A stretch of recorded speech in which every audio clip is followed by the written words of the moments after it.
pregunta es, ¿cómo inciden? ¿Cómo inciden? Incidir es el verbo de lo que vemos por encima, de lo que vemos ellos ahí sentados en las curules, apretándolos a todos, diciéndoles a todos que es que si no votan así, entonces ellos tienen que renunciar. Ahora, si en unos meses tengamos un escándalo como el de Olmedo, en donde por cuenta de que se cogen alguno, le toque decir el detalle de qué fue lo que pasó para conseguir las mayorías en la Cámara de Representantes, pues ya veremos. Lastimosamente yo no soy muy optimista de que no sigamos viendo escándalos como los de Olmedo. Yo creo que se van a repetir y se van a repetir además en otras entidades. Vale. Es la doctora Catherine Jubinao, que es parlamentaria, representante de los Verdes a propósito de los muchos movimientos en la política de este fin de semana. Doctora Jubinao, gracias por acompañarnos, le deseo feliz día. A usted, Néstor, muchas gracias. Y Ricardo, el incidir, pues toca ver, esta es la primera parte de algo que puede ser o no ser en el futuro. Claro, por supuesto que Néstor, los gobiernos siempre han incidido, han intentado mover sus influencias políticas para la definición de las mesas directivas de Senado y Cámara. En este caso, el presidente se lo tomó personal porque quien estaba opcionada para ganar era Catherine Miranda, si yo le pregunto, que había sido su jefe de debate y se ha convertido en una de sus más duras críticas. Si Por eso se emplea a fondo el presidente, el ministro del Interior y el resto del gobierno para mover a las bancadas de los diferentes partidos. Sí, a ver, Ricardo, y si yo le voto a Salamanca. Si le pregunto al ministro Liscano, pues ¿usted incidió en la votación del martes? Él me puede decir sin vergüenza, pues sí, hablé con unos congresistas para convencerlos de que votaran por Salamanca. Si le pregunto... De una cosa obvia, para convencerlos de una cosa obvia, que ahora, era que votaran por el que fuera más amigo del gobierno. Si le pregunto, ¿usted, ministro, estaba comprando votos? Pues me va a decir obviamente que no. Claro. Dicho que esto lo han hecho todos los gobiernos, no sé si sea un buen mensaje para la independencia de poderes el hecho de que el Ejecutivo esté tan involucrado en definir quiénes son los directivos del Legislativo, ¿no? Sí, pero eso es incidencia, eso es porque el gobierno sabe... que puede tener pero garantías. No solo lo han hecho todos los gobiernos, sino que pasa en todos los países que tienen unos regímenes políticos parecidos a los de Colombia, porque es que así funciona. De hecho, por ejemplo, la palabra independencia no está en la Constitución referida al Congreso, sino solo a la rama judicial. No es lo mismo la relación entre el gobierno y la rama judicial, por ejemplo, que la relación entre el gobierno y el Congreso. Los poderes públicos son separados. De quien se predica la independencia es de la rama judicial, entre otras cosas porque tanto los regímenes presidenciales y ni qué decir los parlamentarios lo que tienen diseñado es una serie de relaciones pero muy intensas entre el Ejecutivo y el Legislativo. Y claro que uno de los indicadores de éxito, ahora que estábamos hablando de eso, no de los indicadores de éxito de un gobierno, es que logre... Sobre la independencia, no se proclama la independencia de los poderes, se proclama que son independientes, ¿no? Que funcionan cada uno de manera independiente. Sí, como le digo, en la Constitución la palabra independencia se predica de la rama judicial. Usted puede tomar todos los textos de los artículos relacionados al Congreso y nunca se menciona la palabra independencia, porque son valores distintos, son poderes separados, no necesariamente independientes, entre otras cosas, porque, como le digo, tanto en los regímenes presidenciales como en los parlamentarios hay imbricados una serie de funciones y de relaciones entre el legislativo y el ejecutivo que son muy fuertes. Y le iba a decir que el primer indicador de éxito de un gobierno es, por supuesto, tener la mayoría en el Congreso y conseguir unas mesas directivas amigas. Ahora, lo que pasa es que para estos efectos, la mayoría que efectivamente logró el gobierno, Ricardo, en la Cámara de Representantes es apenas un pedazo. Esa es la mitad, Cámara de Representantes. En el Senado fue derrotado. Pero fíjese, por ejemplo, pero fíjese, por ejemplo, mira, además, el año pasado por ejemplo, Luis Ernesto, solamente un dato. Fíjese lo nocivo que es el sistema. Puede que así esté el sistema, pero el gobierno entonces termina incidiendo en quién es el presidente de la comisión de acusación, que es el que investiga al presidente de la República. Imagínense ustedes en lo que estamos. Pero es lo primero que hacen todos los gobiernos. Por eso. Blindarse para que no haya lo cual a mí no me parece que esté bien. Bueno, 8 de la mañana, 5 minutos. Señor Luis Ernesto. Tengo un gran aprecio por Katy, por la representante Jubinao, que es público, pero realmente no entiendo la denuncia. O sea, la denuncia consiste en que los gobiernos participan y tratan de incidir en la elección de las mesas directivas de los congresos. Pues como lo decía Héctor, eso pasa en Colombia y en todo el mundo. Y a veces ganan los candidatos que son más afines al gobierno y a veces pierden, como le pasó el año pasado al gobierno con Iván Name en el Senado. Ahora. Y como tuvo una victoria en este caso, lo hizo Santos, lo hizo Duque, lo hizo Pastrana, lo hizo, todos los presidentes de Colombia lo han hecho. Entonces relata Catherine Juvinao. Y no tiene nada de malo, además. Es que no solo, yo no trato de justificarlo. No tiene nada de malo que un gobierno trate de tener aliados en las mesas directivas. ¿Sabe por qué, Néstor? Porque es que los que están en las mesas directivas cumplen un rol muy, muy importante, que consiste básicamente en decidir qué se discute y qué no se discute. Entonces, si usted tiene un presidente que es enemigo suyo, pues simplemente nunca le agenda los temas en el orden del día, nunca se los va a agendar, le puede hundir una iniciativa simplemente porque no se la agenda. Entonces, por supuesto que a los gobiernos les interesa tener presidentes que los escuchen, que les digan, mire, por favor, presidente, nos gustaría que se discuta la reforma pensional, la reforma laboral. Eso es sano para la democracia, ahí no hay absolutamente nada que señalar. Claro, si la crítica es, y yo no escuché nada de eso, y con esto concluyo, Néstor, si la crítica es que hubo compra de votos, que hubo dádivas, que hubo cohecho, si eso es una denuncia penal y entonces hay que ir a presentarla en la fiscalía. Pero si no hubo cohecho, si no hubo compra de votos, si no hubo un gobierno que está tratando de tener una incidencia en cómo se conducen los debates en el legislativo, pues entonces lo que está pasando es que el agua moja, nada, así de sencillo. Sí, ahora pregúntese por qué el presidente Petro hace 2 años, cuando todavía no había sido elegido, recibe el apoyo de Catherine Juvinao y le promete acabar con los cupos indicativos, un poco la pieza central, Néstor, de todo este aparato de corrupción. Claro. Es decir, Néstor, este tema es muy importante porque premiamos con cupos indicativos y de ahí a la corrupción, pues eso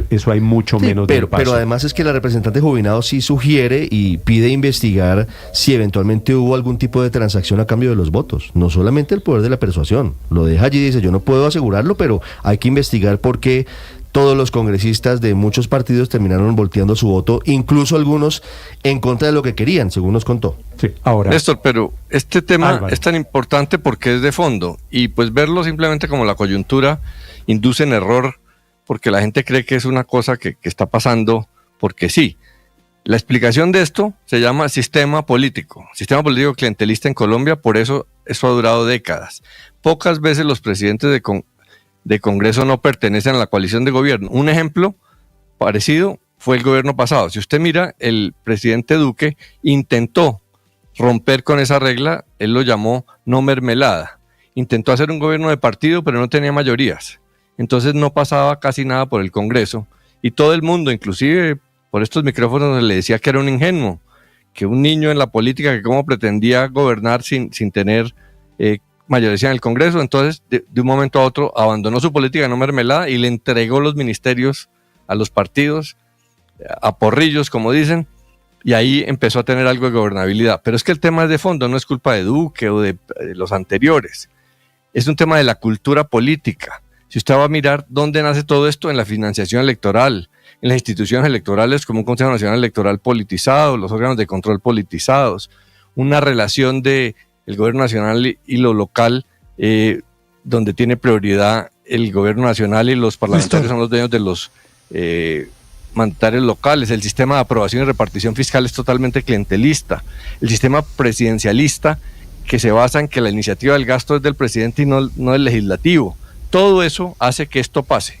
Hasta que eso no cambie, no va a cambiar nada. La pregunta de fondo es, hay unos candidatos que ofrecen cambiar eso. Por ejemplo, Rodolfo Hernández, su plataforma electoral era esa. No transar con los bandidos del Congreso, los llamaba él, y cambiar las cosas. Mucha gente le creyó que podía. El otro es Sergio Fajardo, que sostiene que él en Medellín y en Antioquia pudo gobernar eficientemente sin transar. Pero la pregunta del millón es si eso es posible en Colombia hoy con el sistema político que tenemos. Le pregunto al acusado, que es el ministro TIC, el ministro de Comunicaciones. Ministro Mauricio Liscano, buenos días, ministro. Buenos días, Néstor. Yo no lo llamaría acusado porque nada se ha hecho mal, pero pero gracias por la invitación y por permitirme por lo menos contrarrestar la opinión de la representante de Catherine Juvinao, de que usted estaba pasando de curul en curul. comprando o incidiendo en la votación del presidente de la Cámara de Representantes. ¿Qué de eso es cierto, señor ministro? Pues nada, realmente, porque mire cómo son las cosas. O sea, yo digo que toda historia siempre tiene dos versiones. Yo entiendo a la representante, ella está en su papel de oposición y obviamente ella, esto no es nuevo, ella siempre que voy al Congreso me dice lo mismo y me levanta, digamos, siempre me regaña o siempre pues dice una cantidad de cosas sobre mí. Se entiende. Sí, siempre que yo llego al Congreso, esto no es la primera vez, creo que esta es la tercera vez que la representante Katy Gubinao dice lo mismo, o por lo menos lo trata de matizar, y esta vez fue además muy, muy particular, porque esta fue la elección, el 20 de julio, y yo llegué, pues porque todos los ministros estamos invitados al 20 de julio, yo me siento donde me sentó la casa militar, que fue en una esquinita. Es más, en el video de ella se ve, yo estaba sentado ahí juicioso, estaba terminando de hablar el representante Polo Polo, el presidente se fue, pero Polo Polo se quedó, yo me quedé ahí, pues fui parlamentario, me gusta estar ahí un rato, entonces me quedé ahí un rato. Cuando él terminó, inmediatamente varios parlamentarios, no solo ella, algo así que estaba como coordinado, me imagino yo, empezaron a atacar a los ministros que estábamos dentro del recinto. Habíamos 8 ministros en ese momento todavía, y el director de planeación. Algunos ministros, pues obviamente al primer regaño, pues se fueron pues asustados. A mí sí yo que pues fui presidente del Congreso y fui representante y senador, pues sé que los ministros tenemos derecho por ley quinta a estar ahí.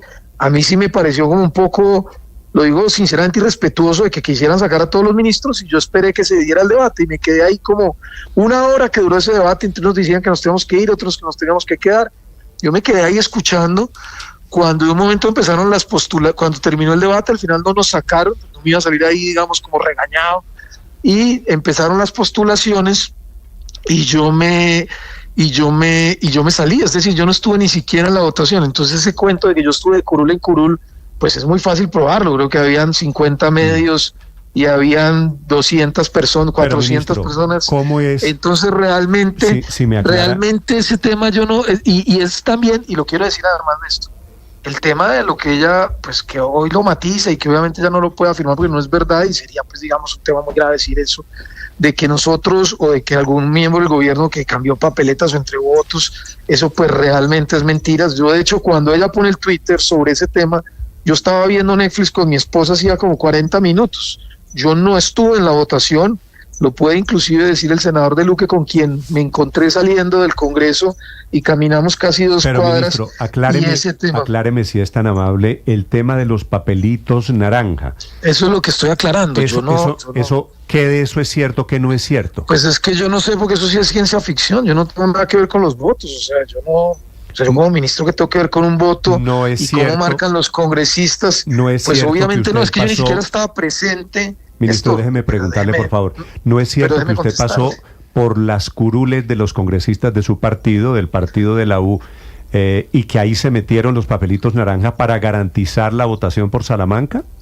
Eso es totalmente falso, y yo le invito a que cualquier parlamentario diga si yo le entregué algo con su referente a la votación o le prometí algo referente a la votación. Yo no estuve en la votación. Yo me vine faltando por lo menos 1 hora y media para que votaran, porque ya después de que se cayó el debate, me senté un rato allá atrás. ¿Estaban marcados con un color naranja? Yo qué voy a saber, Néstor, es que yo no tengo nada que ver con la votación la hace la Secretaría General, que son los que reparten los tarjetones, y ellos lo hacen, y cada parlamentario vota como considere votar. Yo en esos temas de votaciones ni tuve nada que ver, ni entregué ningún papelito, ni nada de lo que se está diciendo es cierto. Yo de verdad no sé de dónde sacaron esa teoría que me parece más de la ciencia ficción. Ahora, si hay alguna duda o alguna prueba, pues claramente pueden denunciar, pero ningún parlamentario puede decir. Es más, yo ni me senté en ese lado del partido de la U precisamente cuando empezó todo el debate de que estábamos los ministros, porque no era solo contra mí, incidiendo, lo cual además me parece realmente un desconocimiento enorme del Congreso. Nadie va a cambiar su voto cuando ya entra una votación de la plenaria y donde hay una diferencia de votos entre, no sé cómo quedó, como 115-65 o 115-75. Yo fui parlamentario, ¿no? Cuando ya llega a la plenaria, uno ya tiene el voto definido. ¿Y qué ministro se va a parar a ofrecerle cosas a un congresista? No, pero es que O sea, yo no le veo a eso realmente. Obvio, lo que pasa es que la denuncia no es que los ministros hayan ido a cambiar los votos en la plenaria, sino que los ministros fueron a la plenaria a cuidar que los congresistas cumplieran los compromisos que habían adquirido para votar por Salamanca. Eso es imposible en votación secreta. Además, yo ni siquiera estuve en la votación. O sea, eso realmente es de ciencia ficción. O sea, ¿quién va a saber usted por quién vota un congresista en un voto secreto con tarjetón? O sea, realmente es que desconocer el Congreso y salir a hacer, digamos, como opiniones políticas. Yo entiendo yo entiendo las incomodidades, yo sé que es difícil ese tipo de elecciones, eso genera mucha tensión y entiendo también las posiciones políticas de los representantes, pero este es un tema además que querían tenerlos con el ministro del Interior, que es el que se encarga de la política. Yo les hablo si quiere de la conectividad, de inteligencia artificial, de todo lo que estamos haciendo, pero lo que por eso salí, porque quiero que le quede muy claro la opinión, que primero no estuve en la votación, segundo no tuve nada que ver con ni papelitos rosados, ni morados, ni naranjas, ni nada, y le pueden preguntar a cualquier parlamentario. Y de verdad, o sea, yo no estuve en ese proceso, digamos, de los papelitos. Lo quiero aclarar porque me parece muy grave esas denuncias. Ella tampoco pues las confirma, digamos, que hace una opinión. Sí es cierto que ella se ha incomodado siempre que voy al Congreso, sí ha acompañado otras reformas en las que yo he estado presente y sí he estado activamente, pero en esta precisamente por todas las comentarios que se hicieron, me hice en la parte de atrás, no me hice ni siquiera, no pasé por las curules, lo sabe todo el Congreso, me quedé en la parte de atrás y cuando me cansé ya me vine, pues digamos tampoco me iba a sacar a los garrotazos del Congreso cuando la ley quinta pues permite que los ministros podamos asistir al Congreso. Claro. Ministro, ¿cuál era el interés o por qué había tantos ministros en la plenaria de la Cámara? ¿Por qué había tal cantidad de integrantes del gabinete para la elección que pues obviamente es importante, pero digamos que no marca con trascendencia la agenda? ¿Por qué tantos ministros en la elección del presidente de la Cámara y creo que ninguno en la elección del presidente del Senado? No lo sabría porque no hubo un tema, digamos, no hubo un tema coronel, pero creo que la mayoría se fueron, creo que la mayoría nos fuimos. De hecho, en el gabinete pusieron que la mayoría dijeron que nos habíamos ido porque para no generar, digamos, la incomodidad que había. Sí, porque como todo el mundo empezó a regañarnos, no todo el mundo, no nos defendía, nosotros que nos quedáramos, yo personalmente me quedé porque a mí era el que más duro me estaban dando.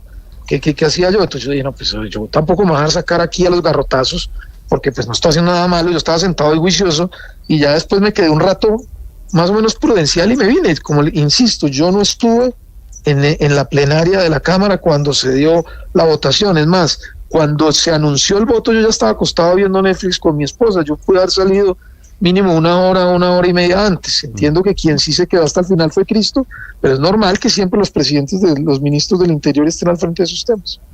Sí, ministro Lizcano, quisiera hacerle una pregunta sobre un tema diferente, si me permite, y tiene que ver con la licitación, esa famosa, creo que se llamaba Escuelas Potencia Digital, ¿verdad? Esa licitación, ¿sí? Después de alertas que prendió la Procuraduría, tengo entendido, finalmente la están suspendiendo.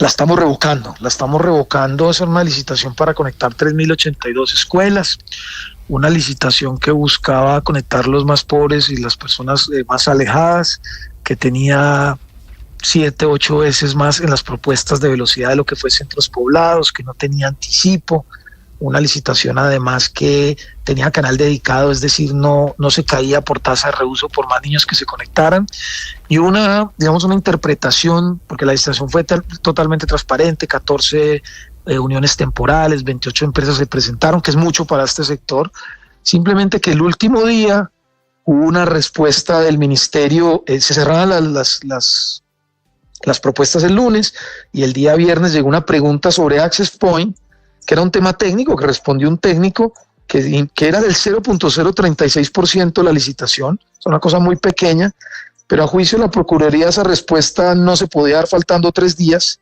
como dice la ley de contratación para adendas, pero esto no era una adenda, era una respuesta, y a juicio de nosotros era simplemente una aclaración a los pliegos, que no los cambiaba, y lo hicimos por mayor transparencia de no dejar de contestar. ¿Cuánto valía pero esta pues licitación, ministro? Esta licitación es de 400.000 millones. O sea, y los Access Point valían 800 millones. O sea, esto era infinitamente mayor que lo de centros poblados. 6 veces. Infinitamente menor, porque centros poblados es casi 3 billones. Es que centros poblados, el anticipo fueron 70.000, lo que se robaron fueron 70.000. Pero fue no era toda la licitación, no era toda la licitación, exacto. No, esto es infinitamente menor, es 2.6 billones de centros poblados y estos 400.000 millones. Es infinitamente menor, pero que tiene todas las condiciones diferentes a centros poblados, de hecho, mucho mayor número de proponentes, pero lo que hicimos fue, frente a esa discordancia que había en una cosa muy pequeña del último día, pues es hacerle caso a la Procuraduría. Nosotros queremos actuar con toda responsabilidad, queremos actuar con toda transparencia. Además, nosotros invitamos a la Procuraduría a ser parte y pues no pasa nada, se vuelve a abrir, digamos, pues teniendo en cuenta esas consideraciones. Ministro, ¿van a volver a intentarlo? ¿Cuándo abren la licitación, la nueva licitación y qué cambios habría frente a esta que se está revocando? Pues se vuelve a abrir en 15 días porque los estudios técnicos están, el estudio de mercado está, la necesidad está, la plata está y lo que se hizo está bien hecho. Lo que pasa es que hay que actuar pues, con base a lo que dice la Procuraduría para no meternos en problemas hacia el futuro. El único cambio que va a haber es en la operación, porque esto no era solo la conectividad, sino que esto era también la operación, es decir, el mantenimiento del Internet durante el gobierno del presidente Gustavo Petro. Al ser menos meses de operación, porque ya no vamos a conectar mitad de año, sino casi en el cuarto semestre, pues la licitación tendrá que tener un menor valor por el tema de la operación, entonces vamos seguramente a ajustarlo ya en las nuevas condiciones que tenemos en estos términos. Es el ministro TIC, el ministro de Comunicaciones, Mauricio Liscano, hablando también sobre la caída, la revocatoria y apertura de una nueva licitación para conseguir la conectividad digital en escuelas de todo el país. Ministro, gracias por estas aclaraciones. A usted, Néstor, gracias por darme la oportunidad y de verdad, ahí en eso actuamos con toda responsabilidad. Un abrazo. 8:22 en Mañanas Blue. Estás escuchando Mañanas Blue. Escanea este código y suscríbete a nuestro canal de YouTube, @Blue Radio Co. Y disfruta y participa de la programación de Blue Radio. Blue Radio, le ponemos cara a la radio. Blue Radio, la alternativa.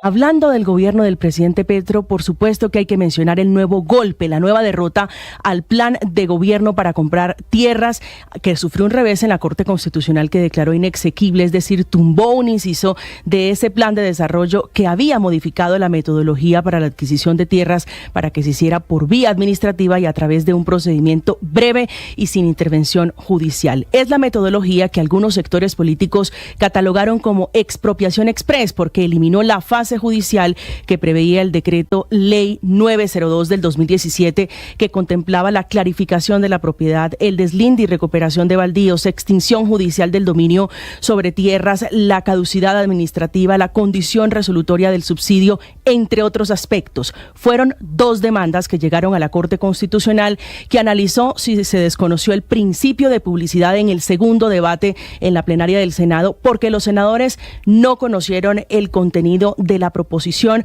a través de la cual se introdujo normas demandadas en este proyecto de ley que pretendía meterle el acelerador a la compra y asignación de tierras en el gobierno del cambio.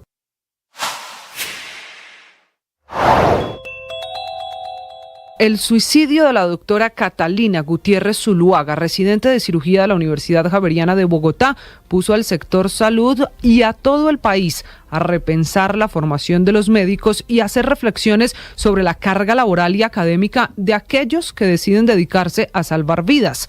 Lo primero que hay que decir es que el suicidio de Catalina no puede señalarse como responsable a un profesor, tampoco a la familia, menos a la universidad. Más allá del morbo que provocan estos casos, el de Catalina está abriendo una puerta gigante a entender y tratar la salud mental de los médicos. Hasta los libros de medicina y los artículos recientemente publicados en revistas científicas dicen que la profesión de los médicos es de las más difíciles en el mundo y que entre ellos la tasa de suicidios es mayor al promedio del resto de profesiones en el mundo. En el caso de Colombia puede ser del 28%. Y es cierto, la carrera de medicina es dura, larga, con salarios cada vez más bajos y siempre con una sobrecarga laboral. Panorama que ha empeorado por la crisis que además tiene hoy el sistema de salud colombiano.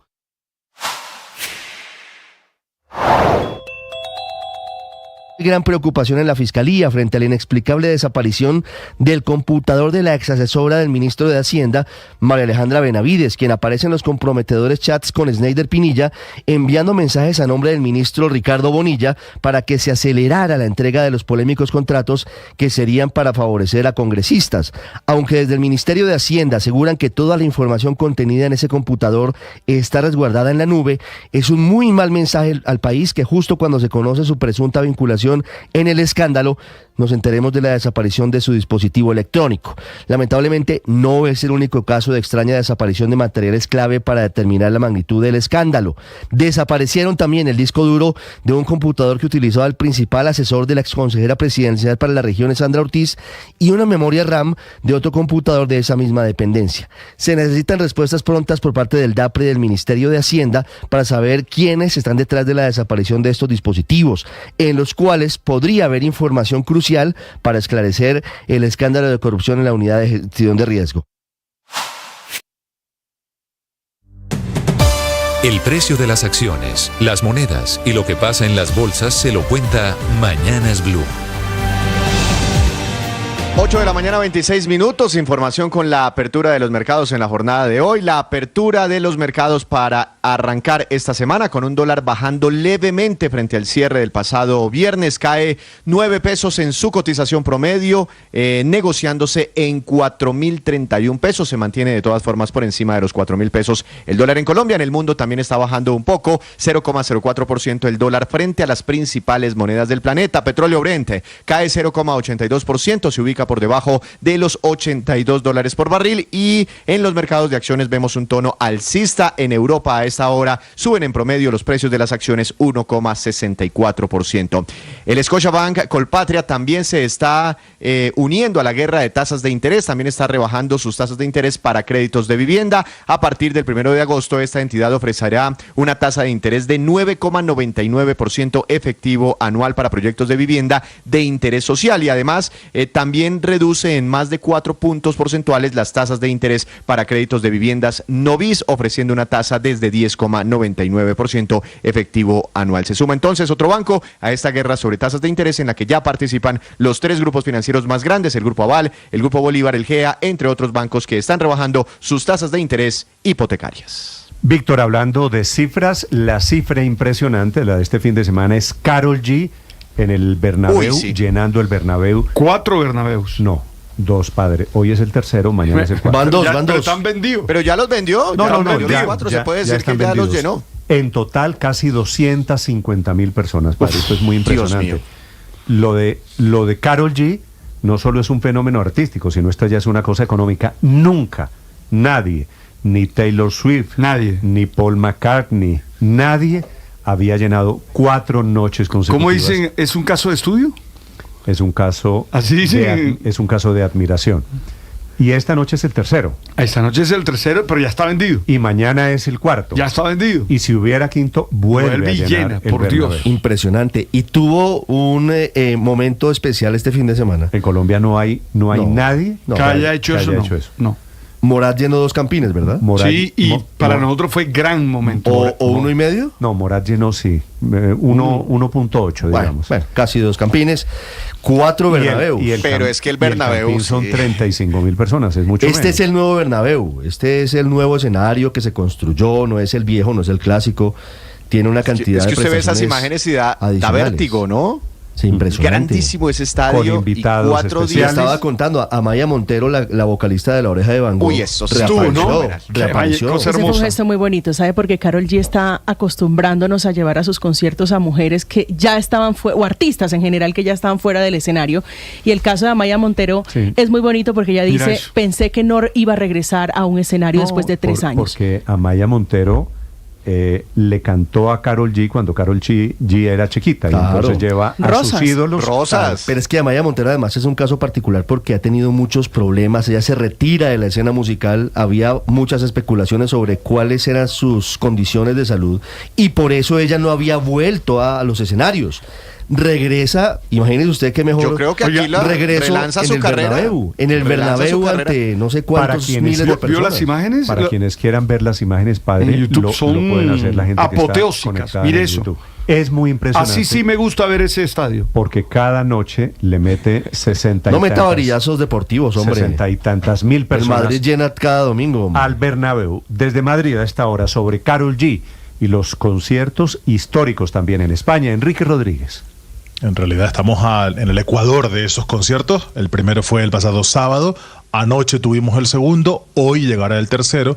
Y mañana será el cuarto y definitivo. Para que se hagan una idea, el Ayuntamiento de Madrid y la Comunidad de Madrid han tenido que reforzar el transporte público. Varias estaciones de metro de las líneas 6, 8 y 10. Pero digo, para que se hagan una idea de lo que está moviendo Karol G, 16 líneas de los servicios de buses del Ayuntamiento de Madrid han tenido que ser reforzadas para hacer llegar a las personas hasta el Estadio Santiago Bernabéu, que tiene 85.000 espectadores, pero está recibiendo solo a 60.000, solo, digo, porque es una cifra muy importante, pero siempre saben que hay una parte del concierto que no se llena, que es la que está detrás del escenario, etcétera. Pero en cualquier caso, estamos hablando de algo más de 240.000 espectadores los que van a pasar por estos 4 conciertos. Un hito que, como ustedes bien decían, no ha logrado nadie, ni Karol G, ni Taylor Swift, de la que se habló insistentemente en los medios de comunicación cuando hace apenas un mes llenó 2 días consecutivos el Santiago Bernabéu, ni Bruce Springsteen, que es un artista que suele llenar aquí en España allá donde va. Este es un hito solo al alcance de Karol G. Y hoy evidentemente se habla aún más de esos conciertos precisamente por la presencia de Amaya Montero, la que fuera vocalista de La Oreja de Van Gogh. Hacía algo más de 2 años que no se subía a un escenario. Le había contado a sus seguidores en redes sociales que se encontraba deprimida, que atravesaba un difícil momento, y anoche, a mitad de ese concierto, nadie esperaba esa visita. Apareció Amaya Montero y cantaron juntas, ella y Karol G, la canción Rosas. Desde las gradas se pudo ver y escuchar así.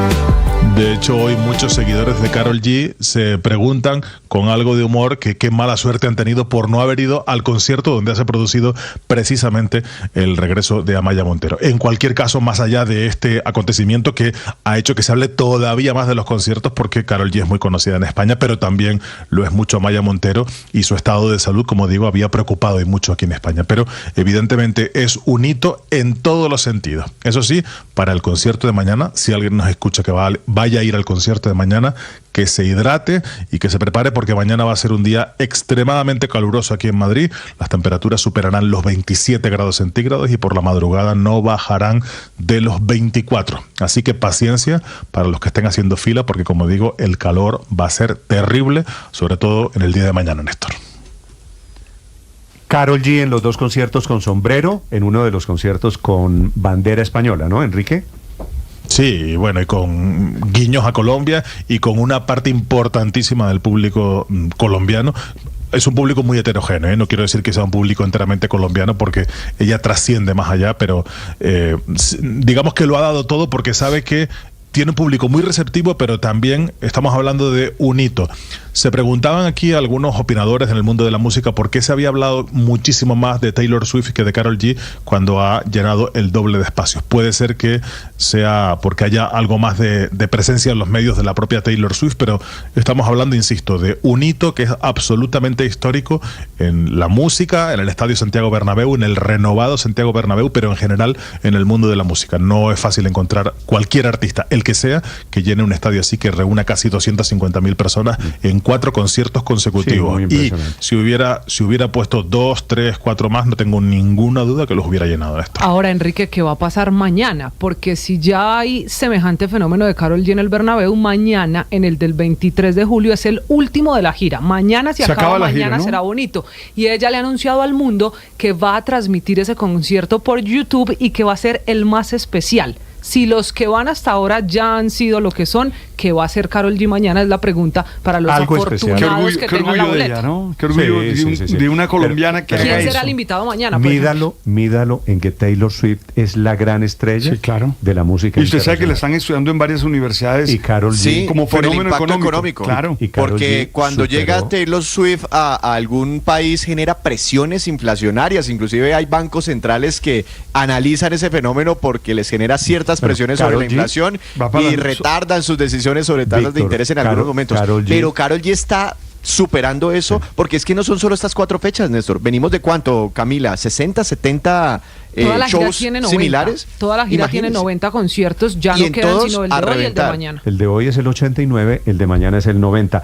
Enrique, una pregunta personal. ¿Usted es bichoto? No, yo no, pero mi heredero consorte sí. Víctor, mi hijo sí le gusta. Yo creo que ya no estoy para eso, pero a mi hijo sí le gusta mucho. Sí, pero al contrario, póngase en modo bichote para complacer al heredero. No, sí, eso aquí, o sea, yo ya perdí la capacidad de mando en el playlist de Spotify del coche. Eso sí, hace tiempo que todos. Ya lo perdí, ellos son los que mandan, ellos son los dueños de la música. Pero es cierto, lo de Karol G tiene mucho que ver con el fenómeno infantil. Los niños, con las nuevas generaciones. Los niños están matriculados. ¿Usted se imagina mañana que se aparezca en el último concierto? No sé, me imagino Alejandro Sanz, por ejemplo. Miguel Bosé. Puede ser. Hay un mensaje muy bonito que le acaba de dejar Yatra, que estuvo en el concierto de ayer, el otro artista colombiano, él como un espectador más, y dijo: usted tiene el mundo a sus pies, escoja quien quiera para cerrar esta gira. Y ella le responde: gracias por esas palabras, la escogencia está hecha. Así que mañana esto va a ser muy importante para Karol G, porque se acaba la era de mañana será bonito. Paul McCartney. ¿Usted se imagina una cosa así? ¿No alcanza todavía? No, es alguien en español. Ok. Es alguien en español con seguridad. ¿Me iba a decir, Enrique? No, que decía, no sé quién, perdón, no me di cuenta quién decía lo de los niños, y eso es algo que se ha podido ver, todas las televisiones han transmitido aquí en directo desde los alrededores del concierto, y hay una parte importantísima del público infantil, y eso siempre es garantía de seguidores fieles y de que se renueven los seguidores. Es decir, Karol G tiene en ese sentido un poder intergeneracional que muy pocos artistas tienen. Le pasa como a Taylor Swift, pero en este caso multiplicado.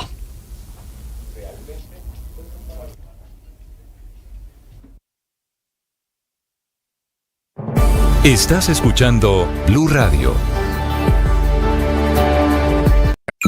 Escanea este código y suscríbete a nuestro canal de YouTube, @Blue Radio Co. Y disfruta y participa de la programación de Blue Radio. Blue Radio, le ponemos cara a la radio. Blue Radio, la alternativa.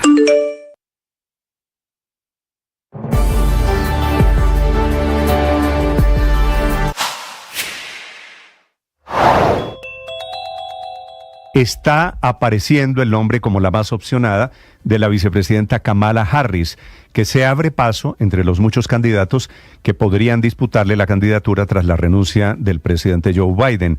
La que pica en punta es ella, es la vicepresidenta, tiene 59 años y va a necesitar de por lo menos 1.968 votos, es decir, la mitad más uno de los casi 4.000 delegados de los que van a la convención demócrata el próximo 18 de agosto.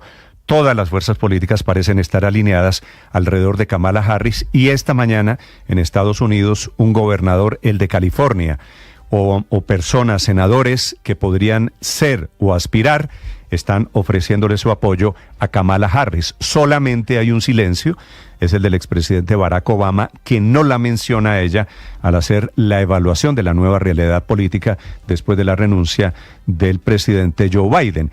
Es el 8º presidente en la historia de los Estados Unidos que no se presenta a la reelección. Hay reunión de emergencia esta mañana en la Universidad Javeriana, en la Facultad de Medicina, con la gente del San Ignacio y con los internos y residentes después del caso de la doctora Catalina Gutiérrez Zuluaga. Catalina Gutiérrez es la médica que era residente, quiere decir, Camila. Primer año ella quería ser cirujana, es decir, ya era médico general. Residencia ya es en plan de especialización. Claro, Néstor, son ya los médicos generales que deciden en qué se van a especializar, y entonces escogen si hacer cirugía, como era el sueño de la doctora Catalina Gutiérrez Zuluaga, o cualquier otra, ortopedia, oftalmología, pediatría, y así la especialidad. Esa especialidad que para las otras carreras es el posgrado, es lo que va después de salir de la universidad es en la práctica, yendo a operar, yendo a revisar la rodilla, yendo a revisar en las clínicas. Ojo que son muy pocos cupos, ¿verdad? Se presentan muchas personas, pero cada clínica o cada universidad escoge 5, 6, 4. Bueno, son muy pocos. Padre, aquí lo que se ha destapado detrás del caso de Catalina Gutiérrez es una serie de maltratos, acoso laboral, malas condiciones de ambiente laboral. Y aparentemente eso es lo que la lleva a ella, a Catalina Gutiérrez, a tomar la decisión de quitarse la vida. Pues Néstor, esto es un tema de investigación todavía, lo decíamos más temprano, lo cierto es que es tal lo que ha despertado esta situación en todos los residentes e internos en todo el sector salud del país, que a esta hora hay una reunión entre el rector de la Universidad Javeriana, el padre Luis Fernando Múnera, con los implicados, la decanatura de la Facultad de Medicina de esa universidad, el Hospital San Ignacio, que es donde estaba la doctora Catalina Gutiérrez haciendo sus prácticas, en este caso su residencia de cirugía, y también, pues obviamente las autoridades que siguen investigando la situación. Y la muerte de Catalina, pues abre un debate sobre el tema de humillaciones o maltrato que ella no soportó. Cindy Viviana Rodríguez es la presidenta de la Asociación de Internos y Residentes en el Sistema de Salud en Colombia. Doctora Rodríguez, buenos días. Buenos días, ¿cómo están? Ustedes... ¿qué opinión tienen sobre todo lo que ha pasado este fin de semana alrededor de las denuncias? ¿Esas denuncias, de maltratos y humillaciones, son ciertas? Sí, señor. Bueno, lo primero, obviamente hay una tristeza pues general por parte de los residentes a nivel nacional, así no hayan conocido a la doctora Catalina, porque pues todos somos compañeros en el sentir, en lo que son las presiones, lo que son las jornadas tan pesadas, lo que son los maltratos, y efectivamente yo siento que es el florero de Llorente que hace que se haga un llamado general pues a cambiar la situación. Sí conocemos casos, incluso hemos visto casos como residentes o con nuestros compañeros de los hospitales donde rotamos, y ahorita que estamos haciendo recepción hemos recibido algunos que son muy crueles realmente, con situaciones alarmantes, y pues el número va aumentando. Tenemos tanto de residentes activos como de médicos ya especialistas egresados que dicen que ellos pueden hablar ya sin el miedo, pues sin que les puedan tener en cuenta para sus calificaciones. Me parece que lo que está pasando con el caso de Catalina es que se quitaron un poquito los miedos y están saliendo a hacer denuncias públicas. Doctora Rodríguez, cuando usted dice primero rotamos, ¿cómo es la vida de un residente? Usted, por ejemplo, ¿cuánto tiempo lleva haciendo la residencia? Ya me encuentro en mi tercer año, ya vamos 2 años y medio. ¿De cuántos años que dura la residencia? La de pediatría dura 3 años, las más largas son, por ejemplo, cirugía pediátrica o neurocirugía, que duran 5 años. Sí, y Catalina estaba haciendo la residencia en... cirugía general. ¿Y estaba en qué año de la residencia? En primer año. Si yo digo la residencia equivale al posgrado en otras carreras, ¿es correcto? Sí, señor. La diferencia, porque también hay posgrados en medicina que no son médico-quirúrgicos, como es, por ejemplo, administración en salud, como es también de gestión hospitalaria, es que estos se basan principalmente en la práctica clínica. Entonces, cuando hablamos de rotaciones, es la asistencia a los hospitales para la atención de pacientes, y con eso, pues, el desarrollo de las habilidades teórico-prácticas para el profesional. Y el maltrato, el mal ambiente laboral, el matoneo, las humillaciones, ¿vienen de quién o arrancan en qué momento?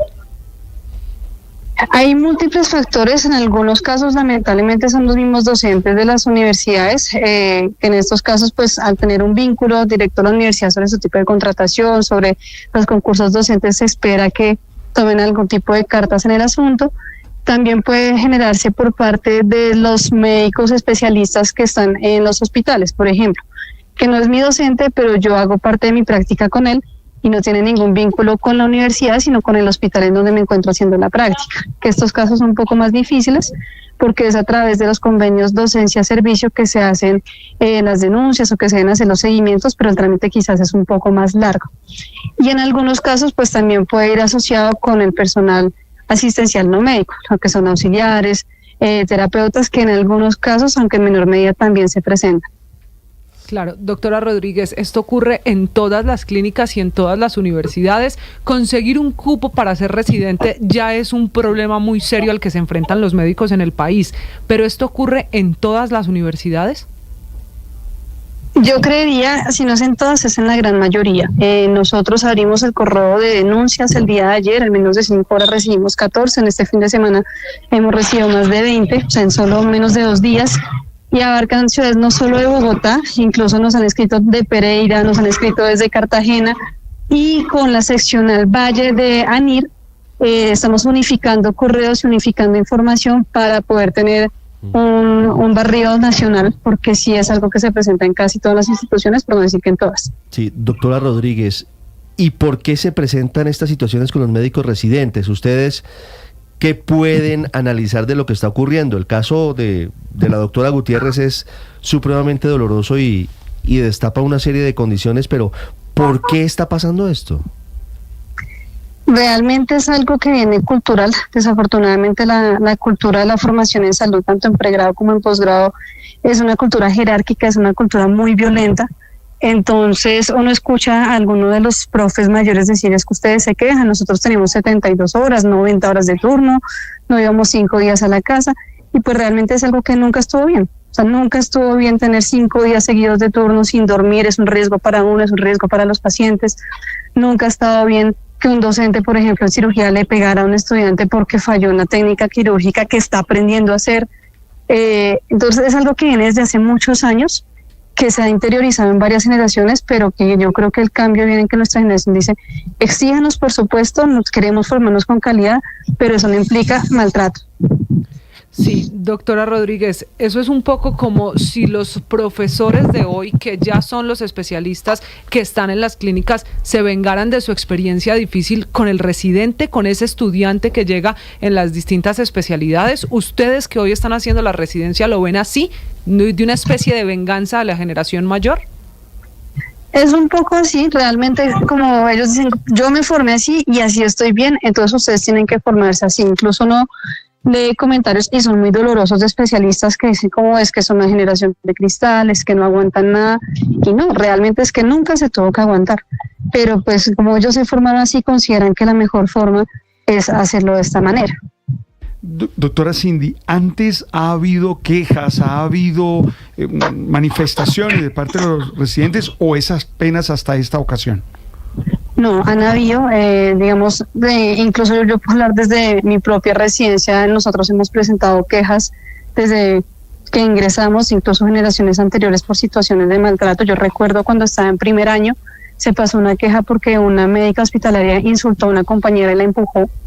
Y esta vez, pues afortunadamente, la universidad sí tomó cartas en el asunto, se habló con el coordinador de la subred, quien llamó pues a esta persona en cuestión y se le puso un memorando. ¿Estamos hablando de un caso, de casos excepcionales, o estamos hablando de que es el común denominador en el tratamiento hacia los residentes en Colombia? Lamentablemente es la mayoría de los casos. Tú hablas con residentes. ¿A usted la han maltratado, la han humillado? Sí, señor, yo tengo un proceso de denuncia contra una de las subredes por un profesor que maltrató a un compañero. Yo coloqué la denuncia como testigo y él decidió que yo no podía hacer procedimientos ni hacer ninguna historia clínica en todo el mes de rotación que estuve. Y otra también en la universidad, directamente por un profesor que hizo maltrato psicológico. ¿Cómo es usted me dice que ha recibido, desde cuando se conoció la muerte de la doctora Gutiérrez, que han recibido 14 denuncias, ¿verdad? Sí, señor. ¿Cómo es la denuncia habitual en estos casos? Lo que hacen los residentes, digamos, la ruta es que informan inicialmente a sus departamentos y en algunos casos pueden hacer también a las facultades y llegar hasta... ¿Qué denuncian? Quiero decir, ¿qué les hacen? Mira, hay una denuncia que a mí me partió el alma de leerla. Decía de una chica que estaba en embarazo y que empezó su trabajo de parto en turno y que le dijeron que hasta que no acabara el turno no podía dirigirse al área de partos para atender su parto. ¿Y es cierto? Pues no, eso lo comenta ni siquiera la persona en cuestión, sino lo comenta pues un compañero de ella, también tenemos casos de personas, una residente pero fíjese en lo que vamos, una mujer embarazada que no hace ella la denuncia, sino un compañero de ella. Eso quiere decir, me dijeron que a fulanita le pasó esto. Si a fulanita le pasó esto, la que debía presentar la denuncia es fulanita. Claro, pero ahí es el miedo, lo que te comento. Por ejemplo, cuando yo denuncié en primer año, mi compañero no lo había hecho y fui yo la que lo hizo como testigo. Y finalmente a quien le cayó el castigo por haber denunciado fue a mí. ¿Y es un miedo a qué? A las represiones que se puedan tener. O sea, el hecho de que un docente empiece todos los días a burlarse, como este fue el que se quejó, o mire a ver si le digo algo porque usted como es una llorona, o poner doble trabajo, o al contrario, impedirte la realización pues de las prácticas que necesitas para ganar las habilidades como especialista. Sí, doctora Rodríguez, cuando se ponen las denuncias, al final, ¿quién trabaja y toma decisiones en el caso? ¿El hospital o la universidad? Porque los residentes están en ese limbo en el que van a trabajar, pero no tienen un contrato laboral porque están estudiando precisamente. ¿Quién debería resolver estos conflictos y estos malos tratos y humillaciones a los médicos residentes? Eso precisamente es una de las dificultades que tenemos y es como esa dualidad en nuestro tipo de contratación. Lo que estamos exigiendo en este momento es tanto al Ministerio de Educación como al Ministerio de Salud establecer una ruta única para definir esto. Normalmente cuando es contra un profesor afiliado por la universidad es la que se encarga como de ese proceso. Cuando es un especialista que está mediante los convenios de docencia en servicios a través de la universidad, que deben hacer los diálogos con las instituciones de salud. Sí, doctora Rodríguez, por los casos que usted conoce y que le están llegando, ¿quienes cometen los atropellos son profesores de los estudiantes o los médicos jefes de los estudiantes cuando están en la residencia? Ambas. Realmente hemos visto tanto de profesores como de médicos que acompañan el proceso. ¿Y usted sabe algo del tema de salud mental de los médicos hoy en día? Sí, en 2021, por ejemplo, salió un estudio, han habido muchas tesis que empiezan a ahondar el problema. Una de las más recientes es hacia 2021, donde hablaban de burnout, que es el síndrome pues, del quemado, en el cual era aproximadamente el 40% de los residentes que se encontraban con ese síndrome. Y por cohortes vemos incluso que hasta un 50% de residentes que pueden estar medicados por trastornos de ansiedad y depresión. ¿Qué porcentaje me dijo del...? Esa es una expresión relativamente nueva, el burnout, ¿cierto? Que básicamente quiere decir una crisis por estrés. Estar quemado, sí, cansancio mental. ¿Cierto? Me dijo usted qué porcentaje de los médicos tienen eso que se llama, que es un anglicismo, el burnout. Un 40% según un estudio de 2021 de los médicos residentes. Es un estudio 2021, pero a raíz de la pandemia, ¿no? También hay estudios de antes donde el porcentaje no es tan distante, donde en 2019 hecho por un residente de psiquiatría de la Universidad Nacional que le da un 33% aproximadamente. Se aumenta posterior a la pandemia, global, pero sí. Sí, es una estadística global, sin embargo, y a raíz precisamente del COVID-19 que quemó y que sobrecargó a todos los médicos en todo el mundo. Pero quiero preguntarle si ahora particularmente usted siente alguna influencia en ese mayor estrés que se refleja en los malos tratos y humillaciones a raíz de toda, digamos, la reforma que se piensa hacerle al sector salud. Bueno, parte de las dificultades que nosotros tenemos como residentes también es que tenemos que solventar mucha la carga asistencial. Entonces hay hospitales que casi que funcionan con los residentes como mano de obra gratuita para el hospital, porque nosotros el pago no lo hace el Ministerio de Salud. Entonces, una de las situaciones que podrían mejorar es el hecho que se contrate más personal de asistencial y que nuestro papel sea más académico y no asistencial. Yo te lo expongo así. Una consulta de urgencias asistencial, digamos, demora más o menos 20 minutos, porque tú defines qué es lo que tiene el paciente, le solicitas esos exámenes y ya. Una consulta académica te puede demorar entre 40 a 45 minutos porque tú estás con tus estudiantes de pregrado, con tus estudiantes de último año de medicina, donde les estás explicando los hallazgos del paciente, donde le estás haciendo preguntas académicas, porque nosotros también tenemos como un papel de formación con estudiantes de pregrado. Entonces, si los coordinadores de urgencias pretenden que los ritmos de urgencias se logren a partir de las consultas académicas, no va a pasar. Entonces, lo ideal es que se resuelva la falencia de profesionales para atender lo asistencial y nuestro trabajo sea de acompañamiento, pero sea enfocado más en la parte educativa. Sí. Doctora Rodríguez, ¿cuánto tiempo me dice usted que es el tiempo para una consulta?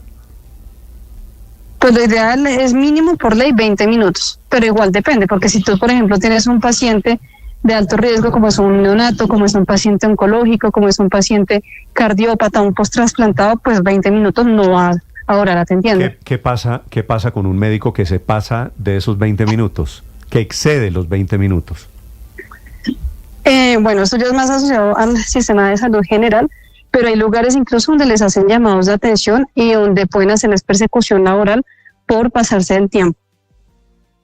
Y los persiguen por pasarse 5 minutos o 10 minutos. ¿Saben, Néstor, que no solo es una persecución, es que les ponen a pagar el tiempo? Hay ya casos conocidos, exactamente como lo está describiendo la doctora Rodríguez, en el que le dan a usted como médico el listado de los 6 pacientes del día, le voy a poner un ejemplo, y le dicen que tiene 20 o 12 o 14 minutos para atender los pacientes. Si usted se pasa en esa agenda, al final de su turno, tiene que pagar ese tiempo. Se tiene que quedar. Si se pasó media hora más se queda. Bueno, esta sí sería la más absurda, suena a la más absurda. Suena muy difícil de creer, pero está pasando hoy en el sistema de salud. Mercantilizaciones por cuenta del sistema de salud. Pero Néstor, yo quiero seguir insistiendo y preguntando por la causa. Doctora Cindy, ¿cuál cree usted que es la causa que esto se haya vuelto una cultura, una manera de educar? ¿Cuál es la razón que exponen, que dicen? Yo creo que nosotros hemos de un tiempo para acá, y esa es la diferencia, y para mí es una luz de esperanza, y es que las nuevas generaciones nos estamos formando de una manera más humanista. Por lo menos, digamos, en el ámbito de pediatría, nosotros tenemos un enfoque muy humano de pensar en la parte social del paciente, en la parte familiar, en el medio. Entonces esto nos lleva a plantearnos ya cosas como la salud mental, como el bienestar, como decir, es que el residente tiene que estudiar, pero también tiene que descansar y también tiene que tener un tiempo de ocio, y no es pecado, es ser un ser humano integral. Creo que ha sido un poco que antes no se manejaba esta visión, sino solo el residente y el trabajador como un animal de carga que simplemente tiene que rendir y no importa el resto de sus ámbitos. Es la doctora Cindy Viviana Rodríguez, la presidenta de la Asociación de Internos y Residentes de los Médicos todavía en formación en Colombia. Hablando, es cierto, y esto pinta muy mal, a propósito del caso de la doctora Catalina Gutiérrez Zuluaga, que se suicidó porque no soportó el ambiente, porque no soportó las humillaciones, porque no soportó el ritmo de trabajo, y obviamente hay muchas voces que con razón están pidiendo un alto en el camino. Doctora Rodríguez, muchas gracias. Muchas gracias a ustedes por el espacio. Y están apareciendo muchas voces sumándose a las denuncias sobre el sistema de atención de médicos en Colombia. Le voy a contar. Es el pedacito que nosotros como pacientes, Camila, no vemos. Que es cómo funciona el sistema atrás. Cuando usted llega a una consulta, a una urgencia y cree que todo está funcionando porque lo atienden, esto es lo que está pasando atrás. Y con el caso que nos contaba Catalina Gutiérrez, ese suicidio, y el que nos contaba Cindy Rodríguez, Néstor, ya empezaron a aparecer otros. Hay 3 muy virales esta mañana en redes sociales. El más viral es de Carlos Jaramillo. El doctor Jaramillo es muy conocido en redes sociales porque hasta tiene libros hablando de cómo comer dietas y cosas de dietas. El milagro metabólico, el milagro antiestrés. Él hizo una transmisión en vivo que se llama El sueño de ser especialista no nos puede quitar la vida. Que confirma todo esto. Y además, que dice que él, que también estudió en la Javeriana y que hizo su residencia en la Javeriana, le pasó. Y cuenta el caso del maltrato. A ver, hago una precisión, Camila. La residencia no la hace en la Javeriana, la hace en el San Ignacio, que queda detrás, en la clínica que le asigne la universidad. Néstor, en este caso, ¿sabe qué sucede? Él cuenta que le pegaban en las manos, si tomaba una sutura mal, ¡pa! ¿Usted qué? Como si fuera el siglo XIX, pues. Sí, es penoso. Pero déjeme le cuento otros 2 que me impactaron más. Hay una carta de 11 páginas de la doctora María Rey Salamanca, que también hizo la residencia en cirugía, se graduó en el año 2020, y lo que está contando en la carta, Néstor, es que su sueño de toda la vida era ser cirujana, pero que entrar a la residencia fue una pesadilla porque la ponían hasta a trapear cuando se equivocaba.